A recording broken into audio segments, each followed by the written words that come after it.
பார்த்து வருகிறோம். இலங்கையின் நுவரேலியாவில் கடல் விமானம் தண்ணீரில் கவிழ்ந்து விபத்து ஏற்பட்டிருக்கிறது. கூடுதல் விவரங்களை செய்தியாளர் முகிலனிடம் கேட்கலாம். முகிலன், விவரங்கள். சிவரஞ்சனி, இது இலங்கையில் கிரேகரி என்ற ஒரு ஏரியில் இந்த விபத்தானது நடந்திருக்கிறது. அதாவது சுற்றுலா பயணிகளை ஏற்றுவதற்காக இந்த விமானம் தரையிறக்கும் போது இந்த விபத்து உள்ளாயிருக்கிறது. இது ஒரு சீ பிளேன், அதாவது நீரில் தரையிறங்கக்கூடிய அந்த ரக விமானம்.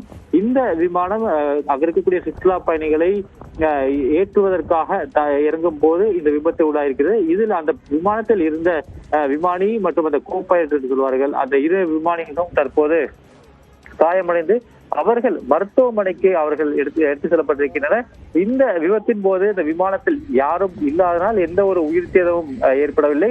ஆனால் இந்த விமானத்தை இயக்கிய இருவரும் தற்போது மருத்துவமனையில் சிகிச்சை பெற்று வருகின்றனர். சிவரஞ்சனி, விவரங்களை வழங்கியமைக்கு நன்றி முகிலன்.